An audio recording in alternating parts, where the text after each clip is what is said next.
Manggil orang nama itu doa. Kasih nama yang baik.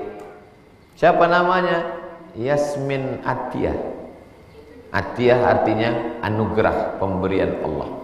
Yasmin nama bunga. Bunga yang harum semerbak. Perempuan itu ibarat bunga. Dia kuntum, setelah itu mekar harum semerbak, setelah itu dia pun mulai kuning layu. Itulah perempuan. Bunga yang tak layu cuma satu, bunga plastik.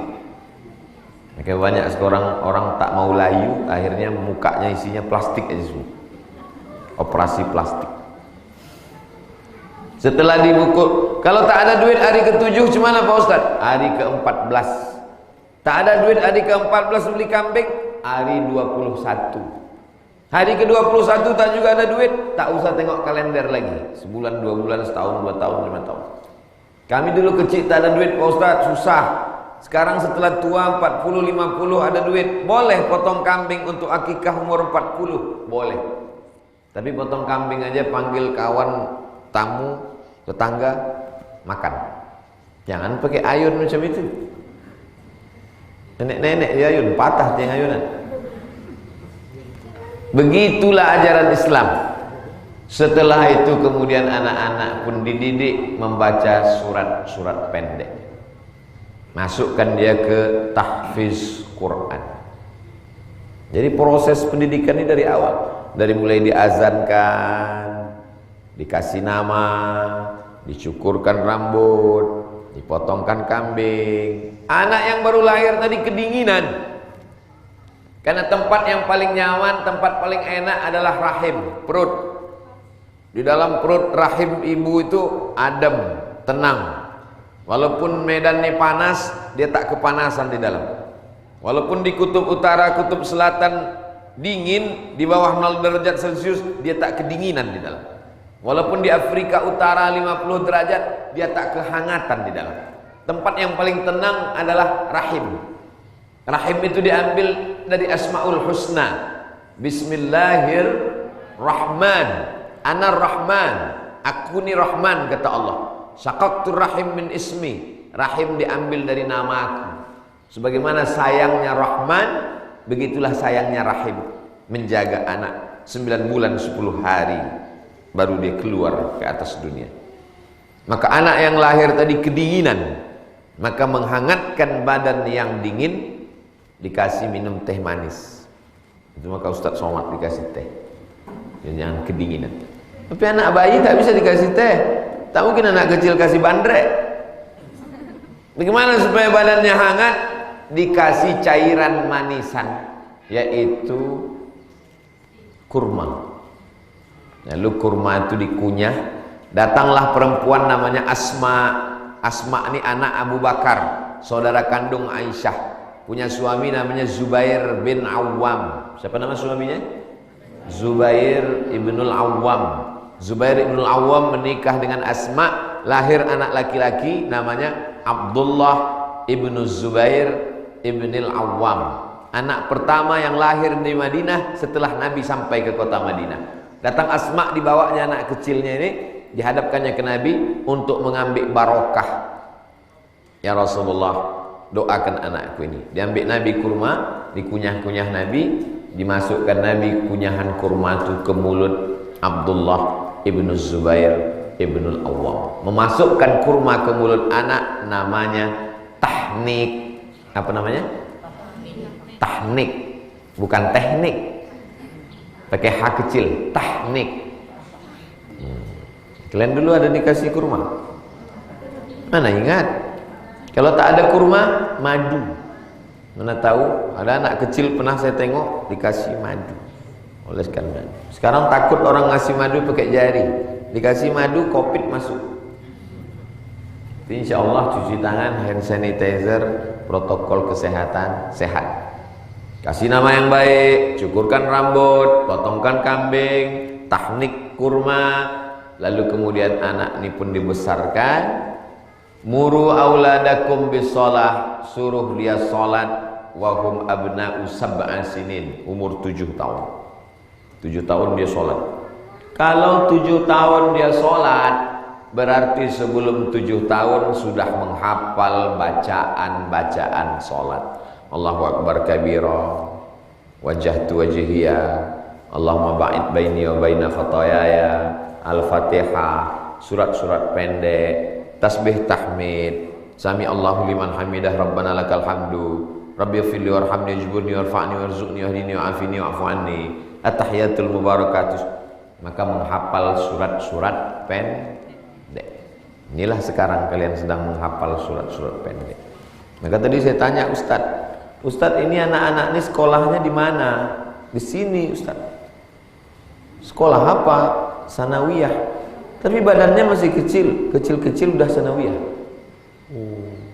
Ternyata nasi itu tak jadi daging, jadi hafalan. Kalian tidak ketinggalan sekolah formal. Ada orang cuma ngapal Quran tapi tak punya ijazah formal. Nanti kami sudah hafal Quran mau jadi apa? Kalian punya ijazah formal sanawiyah, habis sanawiyah nanti aliyah, habis itu kuliah insyaallah. Amin. Universitas Islam Indonesia Yogyakarta. Ustaz Somad ceramah ke sana. Ada salah satu fakultas namanya Fakultas Kedokteran. Di Fakultas Kedokteran menyediakan beasiswa full gratis. Sekolahnya gratis, dapat pula duit lagi beasiswa. Syaratnya hafal Quran 30 juz. Dan ternyata yang paling banyak mendapatkan beasiswa di Fakultas Kedokteran itu adalah para penghafal Quran. Jadi sekarang banyak orang berpikir, nanti kalau hafal Quran mau jadi apa Pak Ustaz? Memangnya kalau anak saya hafal Quran nanti mau makan apa Pak Ustaz?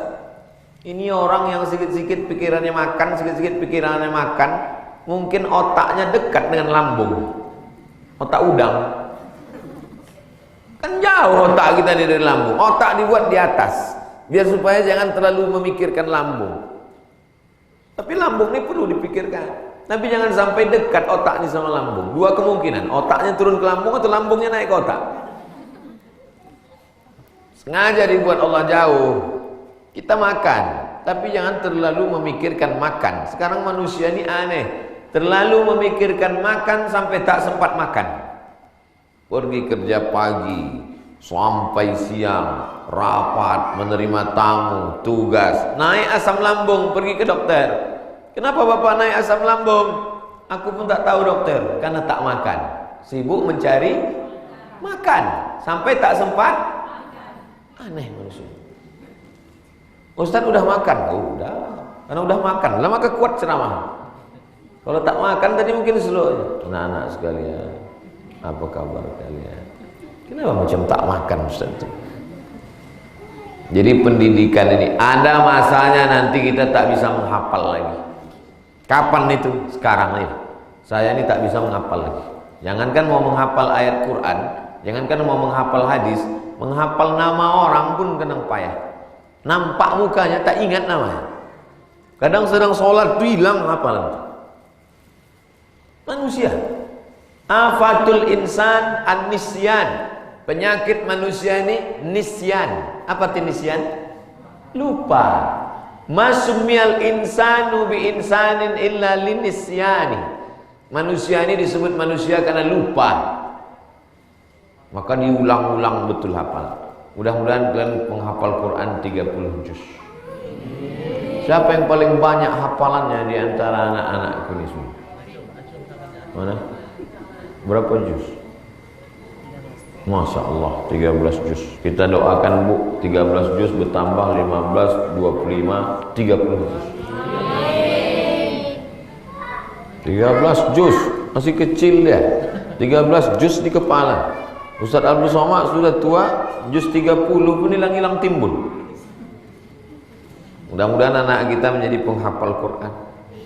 Anak saya SD Al-Quran, dia menghafal Quran. Keponakan saya masukkan ke pesantren di Bogor, pesantren tahfiz Quran. Saya bilang, aku tak mau kau jadi yang lain, tamat sekolah mesti ngapal Quran. Setelah itu terserah mau kemana.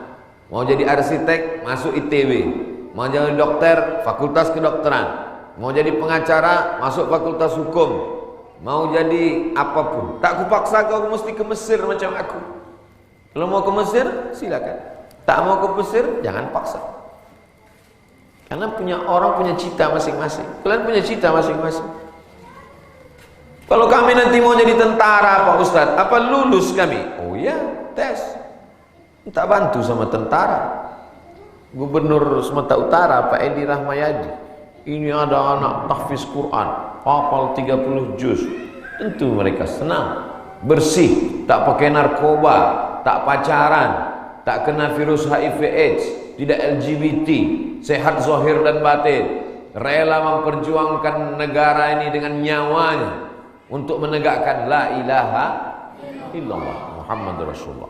Kalau mau menengok bagaimana Sumatera Utara tahun 2040, sekarang 2021. Kalau mau menengok Sumatera Utara tahun 2040, jangan tengok Abdul Somad, tapi tengoklah mereka. Karena kita ini masa lalu. 2040 umur saya sudah 63 tahun. Mati. Itu kalau dihitung kalender Januari Februari. Kalau dihitung Muharram Safar sudah 66 tahun. Lewat umur Nabi Muhammad sallallahu alaihi wasallam. Masa depan Sumatera Utara ada di tangan kalian. Kalau kalian sekarang rajin sholat berjamaah, menghafal Quran, menjaga diri dari dosa, maka insya Allah kalian belajar yang serius. Karena sampai masanya nanti semangat ada, tapi otak sudah tak kuat lagi untuk mengingat-ingat. Lan tarji'al ayyamul lati madat, masa yang lalu tak bisa diulang kembali. Jangankan yang semalam, jangankan yang pagi tadi, semenit yang lalu tak bisa kita ulang lagi. Maka jangan pernah ada waktu ini kosong, isi terus. Memangnya Ustadz waktunya berisi terus ya. Tadi malam di Masjid Aceh Sepakat, habis pulang jumpa tamu-tamu, habis itu tidur istirahat sebentar, habis itu bangun mandi sholat tahajud, habis itu pergi ke masjid kediaman gubernur pengajian, habis itu sarapan pagi, jumpa pula dengan tamu-tamu. Setelah itu datang kemari berjumpa dengan anak-anak pemimpin masa depan penghafal Quran. Habis dari sini nanti ke airport, setelah itu ke Pekanbaru, teruslah berkegiatan. Kapan kita istirahat? Istirahatnya nanti di surga bersama Nabi Muhammad sallallahu alaihi wasallam. Laqad khalaqnal insana fi ahsani taqwim. Kita ini makhluk yang paling sempurna, paling cantik, paling ganteng, paling bagus. Tapi kalau kita tidak beramal, maka kita balik ke paling rendah. Summa radadnahu asfala safilin. Tak apa-apa, nanti aja dipasang untuk bahan foto aja. Yang tadi udah direkam di awal. Nanti waktu diupload pasti orang komen, awas kepala Pak Ustadz. Justru itu kita ingat. Saya selama di Medan ini udah berapa kali ceramah, banyak tempat tak ingat, tapi tempat ini pasti saya ingat. Kenapa? Pas yang jatuh itu ada kenangannya, ada khasnya. Ustadz ingat tak waktu ceramah di masjid kami? Tak ingat lagi. Itu yang waktu Ustadz ceramah jatuh balehonya. Iya betul. Asa antakrahu syai'an wa huwa khairul lakum. Boleh jadi kau benci sesuatu tapi ada kebaikan di dalamnya. Asa antakrahu syai'an, boleh jadi kau tak suka, wa yaj'alallahu fihi khairan katsira, tapi di balik itu dijadikan Allah satu kebaikan yang luar biasa. Andai tiang ini retak, tak ada retaknya, jangan tengok. Andai tiang ini retak, panggil tukang, robohkan, ganti tiang baru. Bisa apa tak bisa? Bisa. Andai atap ini bocor, panggil tukang, ganti atap baru. Bisa apa tak bisa? Andai ada anak satu manusia rusak otaknya, error hatinya, bisa tak kita panggil tukang, kita musnahkan aja dia? Bisa? Tak bisa. Karena manusia bukan tiang. Manusia kalau sudah salah didik, dari kecil hancur. Apa kata pepatah orang Melayu? Dari kecil terlonjak-lonjak, sudah besar terbawa-bawa, sudah tua terubah tidak. Kalau dari kecil dibiasakan pakai baju putih, pakai sorban. Kenapa kalian dibiasakan baju putih? Ikut Nabi. Betul. Tapi kenapa dibiasakan baju putih? Supaya kalau kotor cepat nampak, cepat dibersihkan. Itu maka saya pakai baju putih. Kalau pakai baju hitam, 3 hari kita pakai, tak tahu orang kotor. Tapi begitu dekat kawan, pingsan dia langsung. Yang pakai baju hitamnya pula tersinggung. Kenapa kalian pakai sorban? Mengikut Nabi dibiasakan. Kenapa pakai imamah di kepala? Mengikut Nabi. Kenapa sorbannya warna hijau? Karena Nabi suka warna hijau. Penghuni surga itu bajunya min sundusin khudrin wa istabrak, terbuat dari sutra berwarna khudr, hijau, akhdar hijau, khudrin hijau, khidir hijau.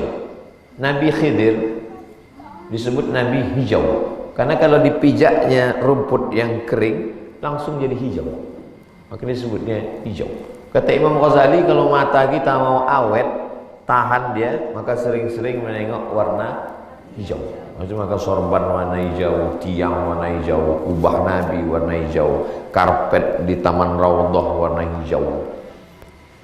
Kesukaan Nabi SAW. Tanam-tanaman, daun-daun itu dibuat Allah hijau supaya keserasian dengan mata. Orang kalau mau operasi masuk ke dalam tempat operasi, bajunya warna hijau. Supaya apa? Karena mata dokter itu menengok merah. Kalau dia habis menengok merah, matanya itu tak jelas, tak terang, kabur. Supaya dia kecas lagi, tengoknya warna hijau. Tengok baju warna hijau, tengok darah, tajam. Kalau tidak salah jahit dia. Selesai jahit, rupanya yang dijahit spray, bukan orang operasi. Salah pandang, salah tengok. Semua yang dilakukan ini adalah mengikut sunnah Nabi Muhammad SAW. Orang kalau hafal Quran dia tak pikun. Saya sudah banyak jumpa penghafal Quran tak pikun. Dulu waktu saya seumur kalian nih sanawiyah. Saya sanawiyah di Jalan Sisinga Mangaraja, di depan kantor kehutanan Simpang Marendal, Muallimin Unifa, Universitas Al-Wasliyah. Situ saya sekolah. Tinggal di Sungai Skambing. Bolak-balik dari Sungai Skambing dari ujung ke ujung. Seumur-umur kalian. Tahun 1990 sampai tahun 1993. Kelas 1, kelas 2, kelas 3. Pagi sekolah, petang mengaji ke Sungai Deli. Berjumpa dengan Syekh Azra'i Abdul Rauf. Waktu itu umurnya 70 tahun. Tua. Duduk di kursi mata terpejam. Kita baca Quran situ. Tapi kalau salah, terbangun dia. Salah itu. Tak pikun. Otak itu, berpikir. Otaknya dipakai. Banyak orang punya otak tapi tak pernah dipakai. Ada lomba otak internasional. Otak. Otak yang paling murah otak dari Jerman karena dipakai. Otak nomor 2 dari Jepang. Sudah lusuh sudah dipakai. Use it, sudah dipakai. Ada satu otak paling mahal karena tak pernah dipakai. Tak ada saya sebut dari mana. Jadi otak kalian ini dipakai. Sebelum sholat subuh otak sudah dipakai. Kenapa? Karena santri tahfiz Quran wajib bangun jam 4, mandi, fresh, mengulang hafalan. Begitu bangun jam 4 langsung murajaah ngulang hafalan di dalam sholat tahajud. Diulang hafalan. Setelah itu kemudian setengah jam menjelang azan subuh duduk berzikir. Baru kemudian sholat subuh. Habis sholat subuh murajaah lagi ngulang hafalan. Setelah itu baru kemudian sarapan. Habis itu siap-siap masuk kelas. Jam 10 istirahat, masuk lagi keluar zuhur. Habis zuhur makan siang, mengulang hafalan lagi murajaah. Habis itu sholat asar, habis asar baru olahraga, main bola, main tenis, segala macam. Setelah itu kemudian sholat maghrib, habis maghrib mengulang hafalan sampai isya. Habis itu makan malam, habis isya mengulang hafalan lagi. Baru kemudian ulang hafalan sampai jam 10. 9, 10 baru tidur. Berkualitas umur kalian.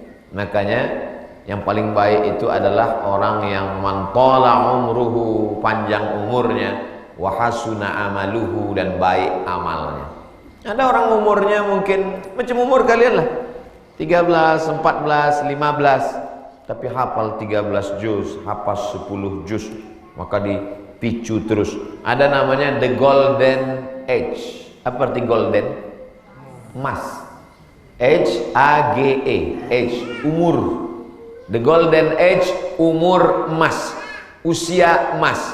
Dimaksud dengan usia emas, usia mudah untuk mengingat dan menghafal. Sampai masanya nanti tak bisa menghafal. Ada negara-negara yang dijajah oleh Uni Soviet. Tahu Uni Soviet?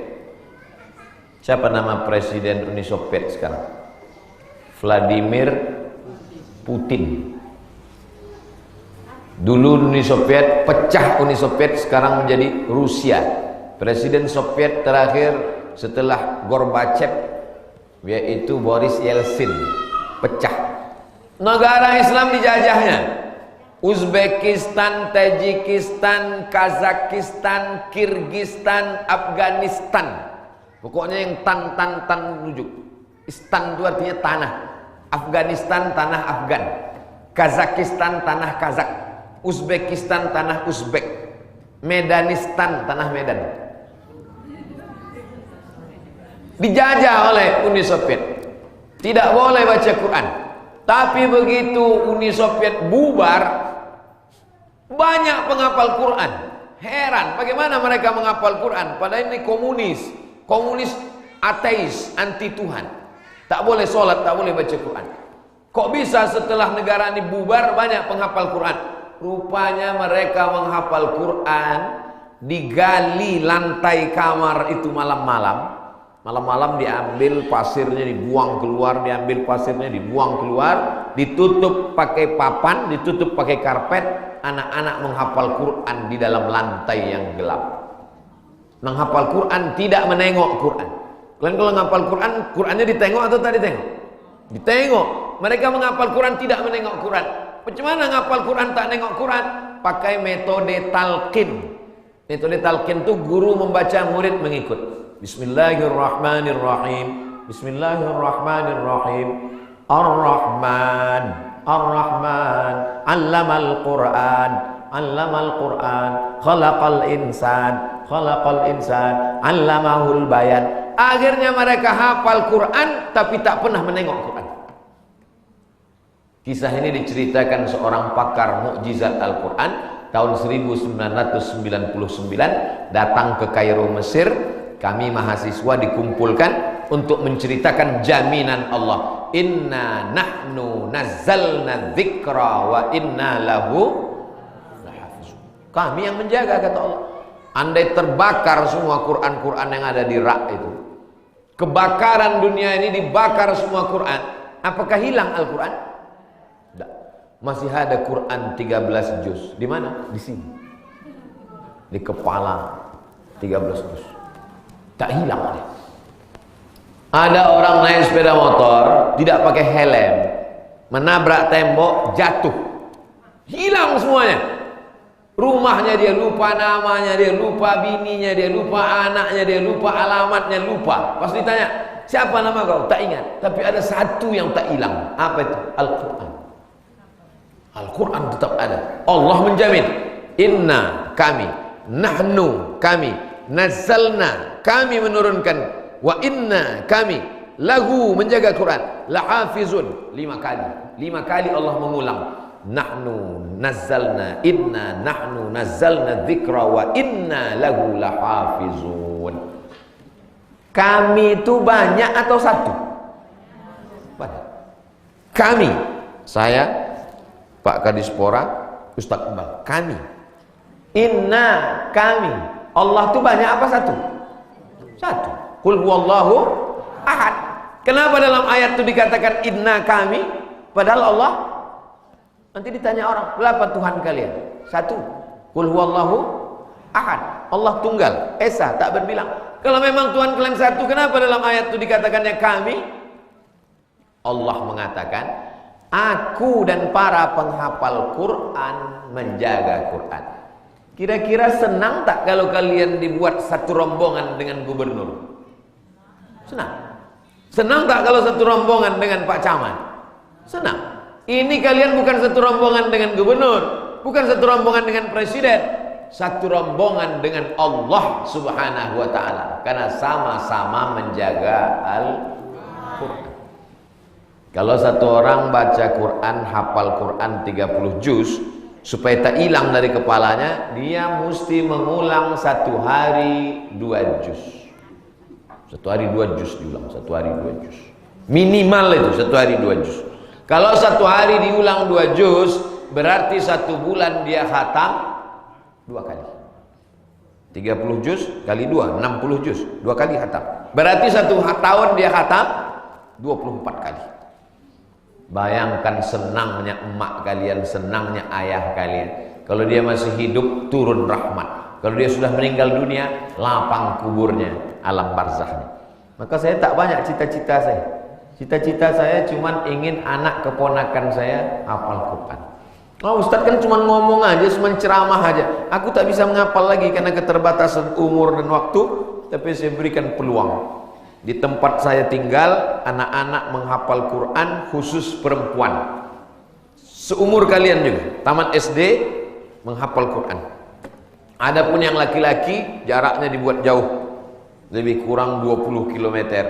Laki-laki di sana namanya Nurul Azhar, yang perempuan di dekat tempat saya namanya Sekolah Tahfiz Quran Az-Zahra. Anak-anak mesti menghafal Quran 3 tahun, mesti hafal Quran SMP. Nanti masuk SMA kelas 1, dia mulai baca kitab kuning, Nahwu Sharaf. Setelah itu masuk dia kelas 4, dia belajar fikih, akidah, lalu kemudian kitab-kitab pendukung lain.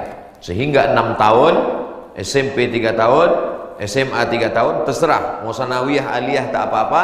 Sehingga dalam 6 tahun itu di kepalanya sudah ada Quran, di kepalanya ada akidah, di kepalanya ada fikih. Dia mesti tahu akidah, karena kalau tidak nanti dia sesat, karena dia tak mengenal Allah. Belajar akidah sifat 20, wujud, qidam, baqa, mukhalafatul hawadisi, qiyamuhu binafsihi, wahdaniyah, kudrat, iradat, ilmun, ayat, sama, basar, kalam. Dia mesti paham fikih, karena ada fikih salat, fikih zakat, fikih puasa, fikih toharah. Dia mesti tahu mana rukun, mana syarat, mana wajib, mana sunat muakkad. Dan dia mesti paham tentang ilmu umum, paling tidak ilmu umum 5: fisika, kimia, biologi, bahasa Inggris, matematika. Karena kalau tidak nanti dia kehilangan dunia. Kita tidak disuruh untuk akhirat saja. Hidup ini diciptakan Allah bukan untuk akhirat, untuk memakmurkan dunia. Makanya doa kita diajarkan, Rabbana atina fid dunya hasanah wa fil akhirati hasanah wa qina azabannar. Akan datang ada di antara kalian ini yang jadi polisi, ada yang jadi tentara, ada yang jadi kepala dinas macam Pak Kadispora, ada yang jadi PNS, ada yang buka tahfiz Quran lagi, ada yang jadi ustadz. Jadi apapun kalian, kalian mesti menolong agama Allah. Itu pesan Ustaz Abdul Somad. Tadi Ustadz jumpa dengan hakim. Hakim tuh hebat apa tak hebat? Hebat. Hakim tuh modalnya martil aja, selesai. Tukang pun pakai martil juga Pak Ustaz. Lain, bukan mengecilkan tukang. Hakim segala keputusan. Tapi ini hakimnya beda. Saya punya sekolah tahfiz Quran gratis di kampung Pak Ustaz. Nih, kalian pun nanti juga begitu. Jadi hakim kalian tetap punya rumah Quran. Jadi Kapolda kalian, polisi, tetap punya rumah Quran. Mau janji dengan Ustaz? Tak pula mau dia berjanji. Mau janji sama Ustaz? Janji. Insya Allah. Jadi apapun kalian nanti, memangnya kalau kami buat rumah Quran, anak-anak ngapal Quran, Ustaz dapat apa? Aku tak dapat apa-apa, tak ada kepentingan. Yang dapat cuma satu, dapat amal jariyah. Mengalir dia ke kubur Abdul Somad. Lapang kubur, terang pandangan, karena kubur hanya sejengkal mata menengok. Tapi kalau penghafal Quran mengirimkan bacaan Quran, mengirimkan doa, Allahumma firlahu warhamhu wa'afihi wa'fu anhu, maka itulah yang diinginkan. Mudah-mudahan kita termasuk orang yang memuliakan Al-Quran. Habis. 1 tahun ada berapa malam? 360 malam. Tapi ada satu malam yang istimewa. Siapa yang beramal pada malam itu, maka dia sama dengan beramal khairum min alfi syahri. Malam apa itu? Malam Lailatul Qadar. Kenapa malam Lailatul Qadar itu mulia? Karena pada malam Lailatul Qadar diturunkan Al-Quran. Muharram, Safar, Rabiul Awal, Jumadil Awal, Jumadil Akhir, Rajab, Sya'ban, Ramadan, 12 bulan. Cuman 1 bulan yang disebutkan dalam Al-Quran. Bulan apa? Kenapa bulan Ramadan dimuliakan? Syahrul Ramadan alladzi unzila fihil Quran. Ramadan mulia karena Quran turun di situ. Malam Lailatul Qadar mulia karena Quran turun di situ. Kenapa Ustaz Somad datang kemari? Karena ingin berjumpa dengan penghafal Quran. Muliakan saja Quran, kalian akan dimuliakan Allah Subhanahu wa taala. Banyak gua di Medan, di Jawa, di Sumatera, di Kalimantan, di Papua. Banyak gua. Tahu gua? Lubang dalam batu.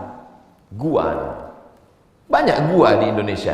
Tapi ada satu gua yang didatangi orang naik pesawat 50 juta tiketnya. Karantina, ditusuk hidung PCR. Lomba-lomba untuk ke sana untuk menengok gua itu. Kenapa? Karena disitulah turun inna anzalnahu fi lailatul qadar. Dalam ayat lain, inna anzalnahu fi lailatim mubarakah.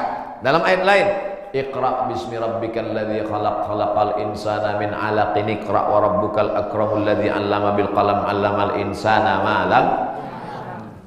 Ini kertas. Kertas tak bernilai, tak ada apa-apanya.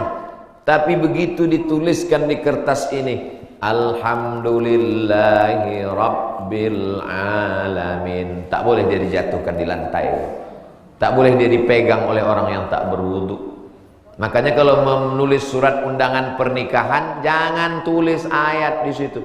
A'udzubillahi minasyaitonirrajim wa min ayatihi an khalaqalakum azwajan. Tak boleh.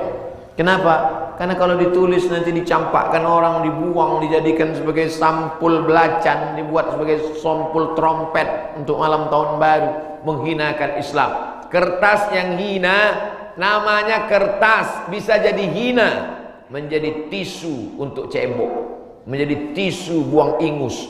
Tapi kertas menjadi mulia. Kenapa? Karena ada Al-Quran di situ. Kepala kalian ini menjadi mulia karena diisi dengan Al-Quran. Itulah yang dapat disampaikan Abdul Somad pada kesempatan ini. Di akhir majelis ini mari kita sama berdoa kepada Allah supaya turun rahmat dengan kemuliaan Al-Quran. Hah? Oh gitu. Terima kasih segala perhatian. Mohon maaf segala kesilapan. Wassalamualaikum warahmatullahi wabarakatuh.